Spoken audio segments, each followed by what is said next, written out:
कहते हैं, बातें तो बहुत सारी है। ये भी तो अंटार्कटिका में एक पोर्टल है। पोर्टल तो बरमूदा ट्रायंगल में भी कहते हैं लोग कि है। चीज़ें वगैरह जो हैं जो डिस्कवर हुई हैं वहाँ पर बरमूदा वाली साइड पे, तो उस मतलब टाइम वॉर्प एक क्रिएट होना वहाँ पर। और जो सर्वाइवर है बरमूदा का, इसका इंटरव्यू भी मैंने देखा था, वो कह रहा था कि जैसे ही मैं उस एरिया में गया हूँ ना, तो ऑल ऑफ अ सडन जो उसके कंपासेस थे वो एबनॉर्मल हो गए थे, और एक क्लाउड का टनल बनने लग गया था वहाँ पर। कहता मैं जैसे ही निकला हूँ तो मैं फ्लोरिडा वाली साइड पे था। कहता हालांकि मैं उस वाली साइड पे कभी प्लान भी नहीं था मेरा आने का, और मैं जाना भी नहीं चाहता था। कहता मैं 2 मिनट के अंदर अंदर फ्लोरिडा वाली साइड पे कैसे पहुँच गया। अब क्रिस्टोफर कोलंबस की अगर बात करें तो वो अपनी कोई राइटिंग में गेटवे तो लिखता है, होगा। गेटवे होगा, अपनी राइटिंग में ये लिखता है कि जैसे ही मैं इस एरिया को क्रॉस कर रहा था तो मैंने एक बड़ी रोशनी देखी जो पानी में से निकली है और फिर अंदर गई है। क्रिस्टोफर कोलंबस किस तरह सरवाइव कर गया फिर बरमूदा ट्रायंगल, कैसे सरवाइव कर गया? कुछ तो हिडन मिस्ट्री होगी। बिल्कुल है, और ये कवर अप है आपका। अब जाकर जो पेंटागन है अमेरिका है, वो ये तस्लीम कर रहा है कि यूएफओज एग्जिस्ट करते हैं। जब 1947 में वो रॉसवेल मैक्सिको वाला इंसिडेंट हुआ था, जब एक यूएफओ क्रैश हुआ था, तो उसी के बाद आपकी रेस लग गई थी रशिया के साथ कि हम देखते हैं चांद पे कौन जाएगा। टेक्नोलॉजी इतनी एडवांस कैसे आई उस टाइम पे? ज़ाहिरी बात है कोई ना कोई मखलूक उनको उनके हाथ लगी। और एरिया 51 जिसका बहुत जहाँ चर्चा पे है, कहा जाता है कि एलियंस को रख के उन पे हिडन एक्सपेरिमेंट्स होते हैं। आपने वो वाला इंसिडेंट पढ़ा है जो एक आई थिंक ट्रैकर था कैनी वीच के नाम से, वो एरिया 51 के पास ना उसने एक एम शेप का केव डिस्कवर किया था, और उसकी वीडियो भी है यूट्यूब पे। 2014 में उसने एक वीडियो पब्लिक की थी यूट्यूब पे। उसने कहा था कि जैसे ही मैं उस एम केव में एंटर हुआ था ना, तो बॉडी वाइब्रेट होने लग गई थी पूरी उसकी। और उसने फिर ये वीडियो काफ़ी सारे यूजर्स ने कमेंट किया था कि फेक है, बना बनाया। कुछ तो लोग कहते उसने हैं वहाँ पे न्यूक्लियर एक्सपेरिमेंट्स होते हैं, कुछ होते लोग हैं, कहते हैं एलियंस को रखा जाता है। बहुत सारी बातें बहुत हैं। सारी चीज़ें हैं। तो उसने फिर बाद में वीडियो निकाली थी। उसने कहा यार मैं, अब जो लोग मुझे कह रहे हैं कि बनावटी और फेक है, मैं दोबारा जाऊंगा उस एम केव में और वीडियो बना के लेके आऊँगा। आज तक वो नहीं मिला, मिसिंग है। 11 सालों से मिसिंग है वो बंदा, किसी को पता ही नहीं वो किधर गया किधर नहीं गया। और बहुत सारे इस तरह के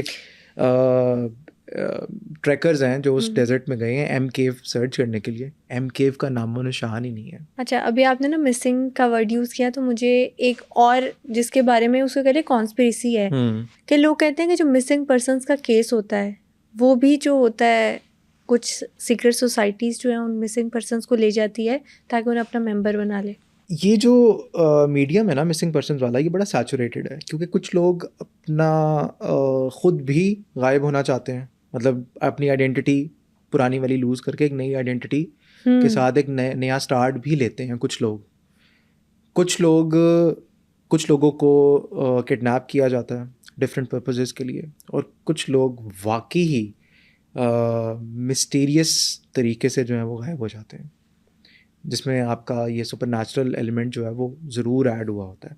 अब आपने अक्सर देखा होगा, वो सुना होगा बल्कि, कि इस तरह एक शिप थी मैरी सेलेस्टी के नाम से, जो कि ओशन में फिर रही थी, लेकिन क्रू कहाँ पर गया किसी को कुछ नहीं पता। खाना उसी तरह पड़ा हुआ था, फ्रेश। उनकी डायरी, सेलर की डायरी वहाँ पर बिल्कुल ठीक थी। फोर्स्ड एंट्री की कोई भी वो साइन नहीं था वहाँ पर। क्रू गया तो गया किधर? जैसे कि फ़्लाइट MH370 के बारे में हम लोग सुनते अच्छा, हैं। उसके लिए नेटफ्लिक्स पे ये डॉक्यूमेंट्री आई थी कि फ़्लाइट MH370 को हुआ क्या है।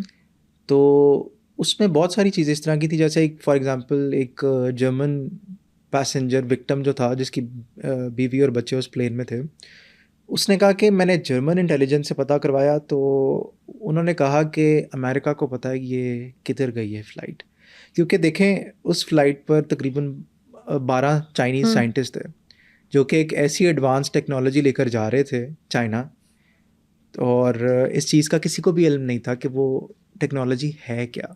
बाद में गायब प्लेन MH370 गायब होने के बाद आई थिंक 3 या 4 दिन बाद सैटेलाइट एक वीडियो लीक होती है जिसमें 3 डॉट्स उस प्लेन को सर्कल कर रहे हैं। अच्छा, वो VFX आर्टिस्ट से भी उस वीडियो को कंपेयर करवाया गया। उसने कहा यार जो आपका पॉपअप है ना, जिस तरह प्लेन एकदम से वैनिश होता है, वो 3 डॉट्स आके जब कोलाइड करते हैं और प्लेन वैनिश होता है पूरा, कह रहा है इस तरह का CG और VFX हो ही नहीं सकता। कह रहा है ये लीक है बहुत बड़ा। और 2014 में ही ट्विटर पे एक वीडियो लीक हुई थी जिसमें एक SOS वॉइस मेल एक यूज़र को मिलता है और उसमें मैसेज ये था कि please exit carefully, these are not humans. और वो जो कोऑर्डिनेट्स थे उस मैसेज के, वो उस वाली जगह पर पिन पॉइंट कर रहे थे जहाँ से उनका जहाज़ गायब हुआ था MH370 का। इसके बारे में ना, या इस सारे बहुत सारे जो ऐसे रियल लाइफ इंसिडेंट्स हैं उनके बारे में इतनी कॉन्स्पिरेसीज हैं कि उसके डिफरेंट बिलीवर्स हैं। देखें, हम अगर क्लेम करते हैं कि हम मार्स पर जाएंगे और हम सोसाइटीज़ वगैरह बनाएंगे, तो आपको तो अपना जहाज़ नहीं मिल पा रहा है इधर अर्थ पे। मतलब MH370 ढूंढना कोई मुश्किल तो नहीं है। इतनी टेक्नोलॉजी का आपका ये जो एरा चल रहा है सारा एडवांस टेक्नोलॉजी है, तो आपको कैसे नहीं पता कि MH370 किधर गया? या फिर ऐसा हो सकता है कि MH370 गया कहाँ है ये मालूम हो, उसको पता है, राज कवर अप छुपाया है। जा हाँ, रहा है। राज है, वो कवर अप है बहुत बड़ा। आपको ये पता है कि आपका ये जो मेगलाडॉन है, बहुत बड़ी प्री हिस्टोरिक शार्क, वो अभी भी एग्जिस्ट करती है। नासा ने ओशंस, चांद पे जाने से पहले ओशन का जो पूरा सी बेड था वो एक्सप्लोर करना शुरू किया था, उन्होंने बीच में रोक दिया था। अभी ये रशिया का एक लेक है, लेक बेकाल के नाम से, तो उसमें आपकी ये नेवी रशियन एक्सपेरिमेंट्स वगैरह काफ़ी ज़्यादा होते हैं। तो और इस वहाँ तरह के पर बहुत सारे बैंड आइलैंड्स हैं, हाँ, प्रोहिबिटेड आइलैंड्स उस हैं। लेक में 9 फीट के ह्यूमनॉइड्स थे जो 9 आपके फीट के। रशियन नेवी ने देखे। और जब उन्होंने उनके ऊपर अटैक किया तो उन्होंने रिटालिएट किया, वो 9 फीट वाले ह्यूमनॉइड्स ने, और रिटालिएट करके एक वर्लपूल जिस तरह बन जाता ना, वो एक पूरा, उसमें 3 लोग मारे गए थे। Oh my God. आपका इवन के ये जो सुपरनैचुरल एलिमेंट्स हैं, ये फिलाडेल्फिया एक्सपेरिमेंट एक हुआ था नेवी, अमेरिकन नेवी शिप का। उन्होंने 2 से 3 सेकंड के लिए एक बहुत बड़ी नेवी शिप जो थी वो सोनार से गायब की थी, टेलीपोर्ट की थी। वो अभी तक फाइल हिडन है।